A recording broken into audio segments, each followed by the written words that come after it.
Welcome back, everyone. For today's video, we are going to be taking a look at the ninth and final round of the Spilimbergo Open Chess Tournament, which is being held in Italy. Now, the famous YouTuber and aspiring Grandmaster candidate Levy Rozman has had a pretty choppy tournament.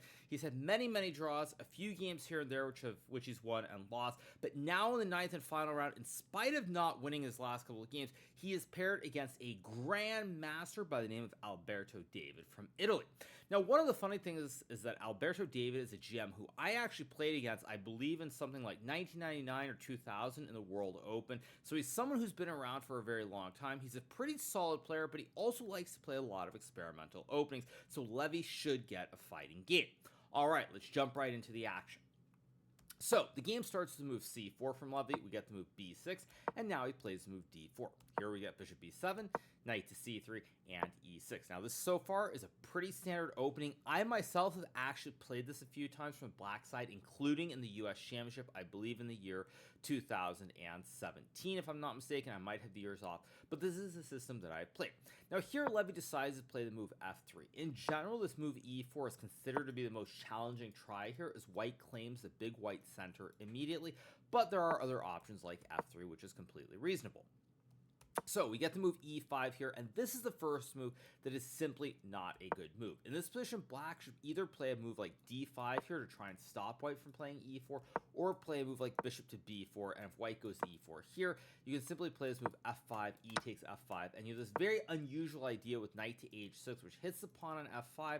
If white takes on e6, now there's this move knight f5 with the idea like queen to h4, hitting the king here, and if white takes the knight, then you can simply go queen to h4, g3, queen takes h6, and now white is very exposed here. The two Bs are very active on the diagonals. White has no development at all whatsoever, and very quickly the game can spiral out of control.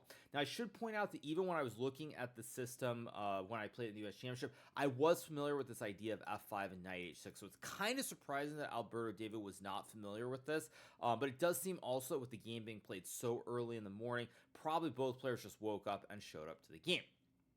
All right. So, in this position, we get the move e5 here. Levy takes, we get knight c6, and now he plays the move e4.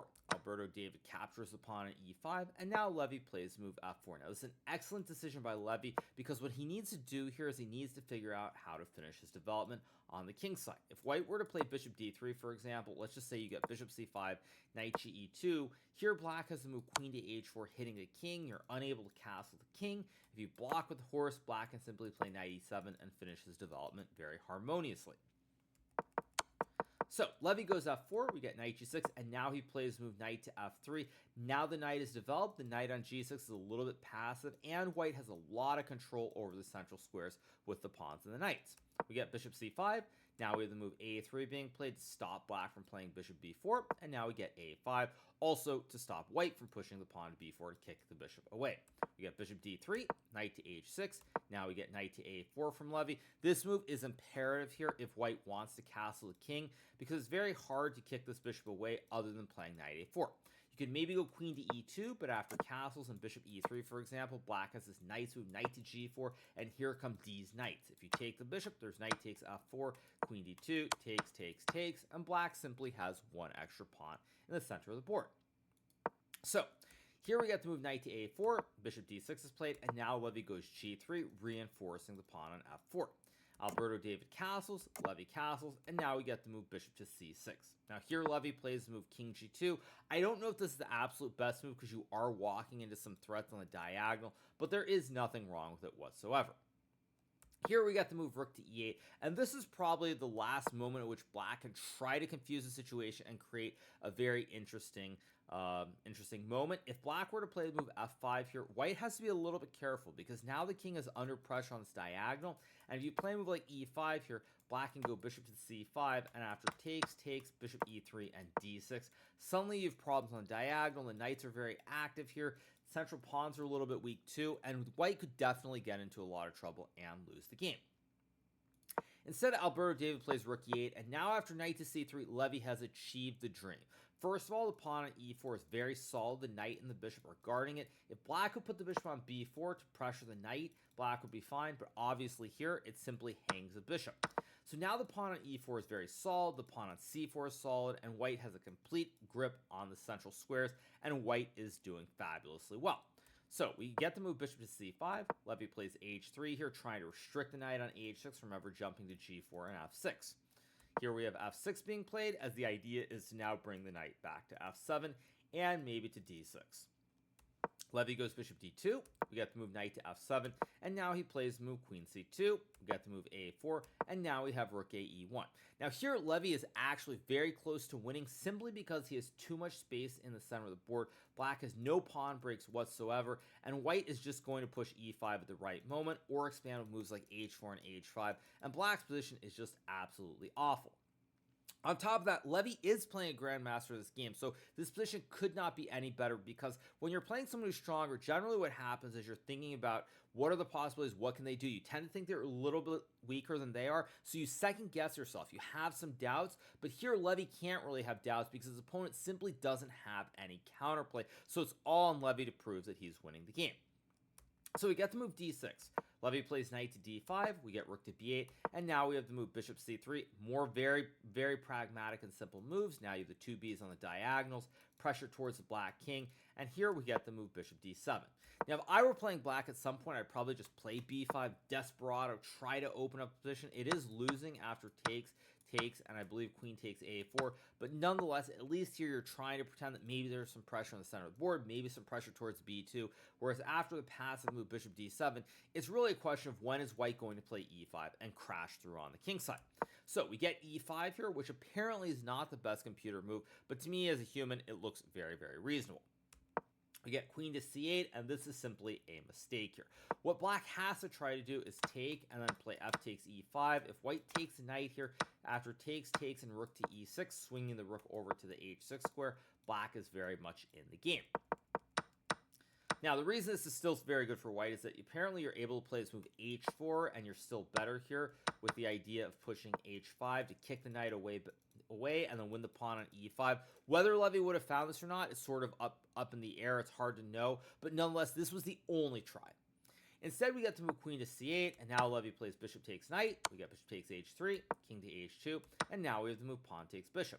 Here, Levy sacks a knight with knight takes pawn, and at this point, the game is going to end very shortly. We got pawn takes knight, queen takes pawn, king f8, and now we get the move e takes f6 being played here. And now we have the move queen to g4, and Levy goes queen g7. And at this point, Alberto David simply resigns the game here after 28 moves, and Levy gets a very, very big win in the last round, pretty much to salvage the tournament. So, Levy wins this game. I believe this win, this gets him to, I believe this gets him to 5.5 or 6 out of 9. I actually forget because I didn't look at this right before we started the recap.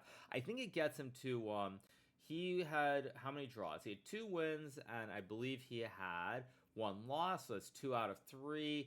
And then he had 5 draws, I believe, which is 2 plus 5, so that's 6.5, or that's 5.5. So I think he got to, if I'm not mistaken, I believe he got to 6 points out of 9, but it could have been 5.5. Not 100% sure exactly what it is. I do apologize, because obviously the game was played very early. I did just wake up and do this recap, so I'm not 100% sure what his final score was, but Levy, I believe, breaks even. He gained something like 0.2 points when all is said and done. He was losing, I think, about 7 or 8 points prior to winning this game, so it's a very, very big boost to win the final round and come out of this tournament unscathed, as he doesn't lose any rating points. So what are my general overall conclusions about this event?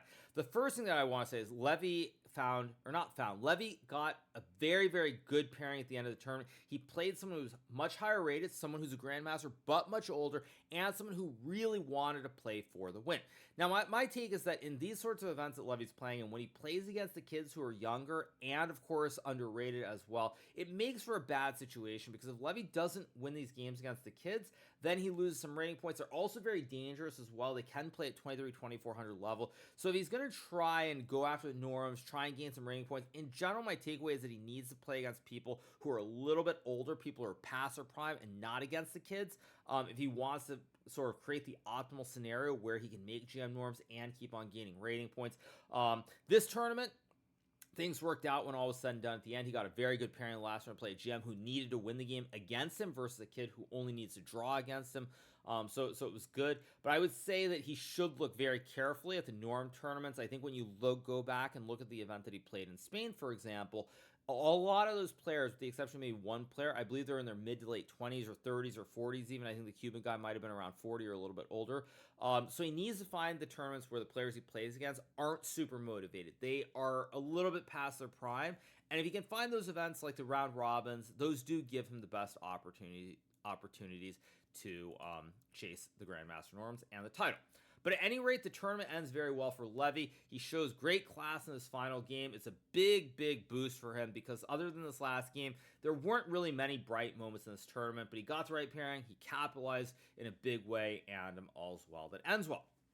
So, on that note, I hope you guys have enjoyed this recap from the 9th round of the Spilimbergo Open, which is being held in Italy. This is the final round that Levy's playing. I'm not actually sure when Levy will be playing again next, but at any rate, it's been a great joy and a lot of fun to watch these games. A lot of drama, and definitely an exciting event with a lot of competitive players.